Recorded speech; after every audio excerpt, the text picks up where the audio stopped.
बिस्मिल्लाहिर्रहमानिर्रहीम। अस्सलाम वालेकुम डियर्स, यह है क्लास 8 की मैथमेटिक्स जिसका ताल्लुक जो है टेक्स्ट बुक बोर्ड से है।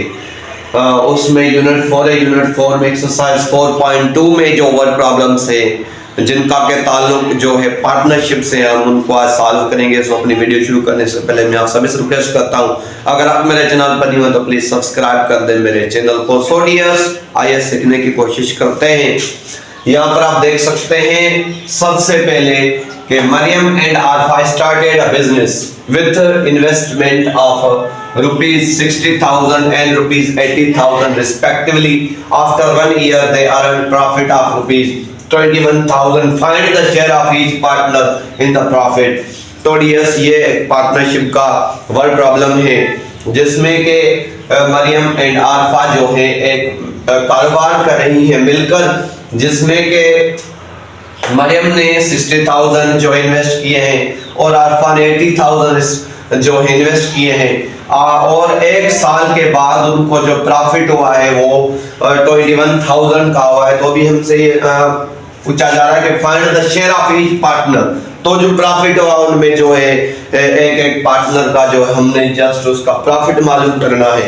तो आपने याद रखना है डियर्स कि पार्टनरशिप जो होती है वो ऐसा कारोबार होता है जो कि दो या दो से ज्यादा लोग जो है मिलकर वो कारोबार करते हैं, और लास्ट में जो है अगर प्रॉफिट होगा या लॉस होगा तो उसमें वो जो है बराबर के उनके शेयर होंगे। तो उसमें जो है डियर्स पार्टनरशिप में उसमें दो टाइप्स होते हैं, एक होती है सिंपल पार्टनरशिप और एक होती है कंपाउंड पार्टनरशिप। तो जस्ट ये जो है डियर्स आज का जो प्रॉब्लम है इसका ताल्लुक ये सिंपल पार्टनरशिप से है। और सिंपल पार्टनरशिप में क्या होता है कि टाइम पीरियड सेम होता है। जी हाँ, वहां पर जो पार्टनर्स होते हैं उनकी इन्वेस्टमेंट डिफरेंट हो सकती है। देखिए, मरियम ने 60,000 इन्वेस्ट किया है, आरफा ने 80,000 इन्वेस्ट किया है, तो इन्वेस्टमेंट डिफरेंट हो सकती है, लेकिन टाइम पीरियड आप देखिए आफ्टर 1 ईयर, मतलब टाइम पीरियड सेम होगा। और उसके बाद कंपाउंड जो पार्टनरशिप होती है डियर्स, उसमें क्या होता है कि उसमें जो इन्वेस्टमेंट होगी, जो भी पार्टनर होंगे वो इन्वेस्टमेंट डिफरेंट करेंगे, लेकिन उनका टाइम पीरियड मुख्तलिफ होगा। तो आपने याद रखना है, अगर कोई एक आदमी है जो कि वो बिजनेस शुरू कर रहा है, तो 12 मंथ के बाद अगर कोई दूसरा आ जाता है और उसके साथ इन्वेस्ट करता है तो भी चल जाएगा, उसके बाद कोई आता है उसको भी, तो मतलब उनका टाइम पीरियड डिफरेंट होगा। अगर टाइम पीरियड डिफरेंट होगा तो उसको जो हम कंपाउंड पार्टनरशिप बोलेंगे, और अगर टाइम पीरियड सेम होगा तो उसको हम जो है क्या बोलेंगे, सिंपल पार्टनरशिप।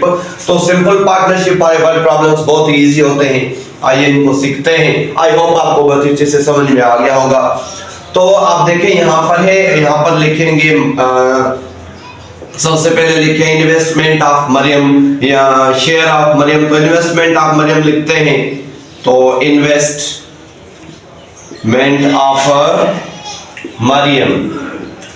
तो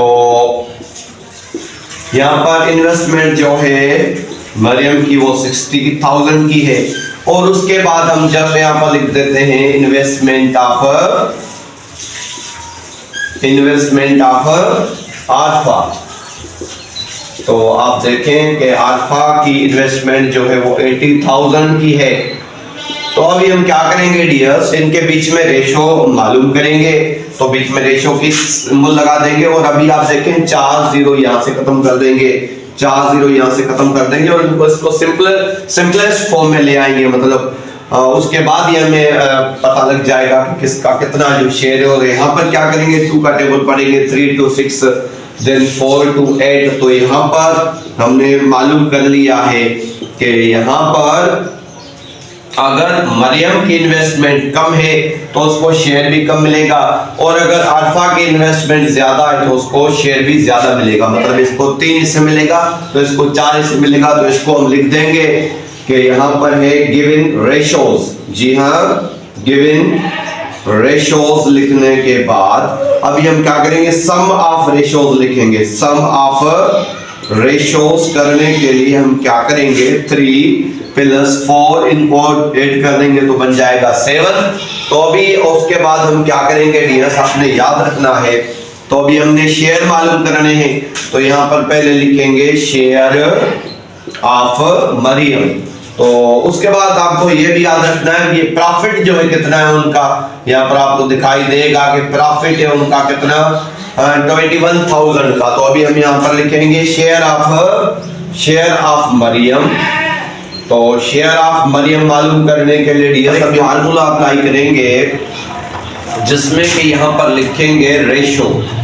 जी हाँ, जो भी इन्वेस्टमेंट करेगा उसका रेशो लिखेंगे। नीचे यहाँ पर लिखेंगे सम ऑफ रेशोज और मल्टीप्लाई कर देंगे उसको किसके साथ, प्रॉफिट के साथ। जी हाँ, यहाँ पर लिखेंगे प्रॉफिट। तो अभी हम क्या करेंगे, रेशो लिखेंगे। देखें मरियम का रेशो कितना है, 3 है, तो हमने रेशो लिख दिया। सम ऑफ रेशोज कितना आया है, 7 लिखेंगे।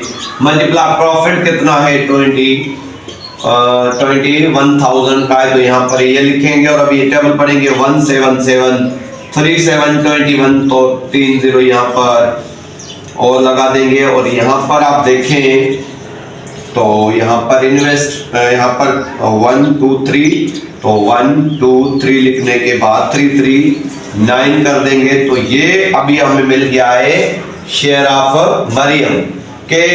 मरियम का जो है उसमें जो हिस्सा होगा वो 9,000 का होगा। तो शेयर ऑफ अल्फा मालूम करने के लिए हम रेशो लिखेंगे। अल्फा का रेशो है 4 का, हम 4 लिखेंगे। सम ऑफ रेशो सेम ही होगा।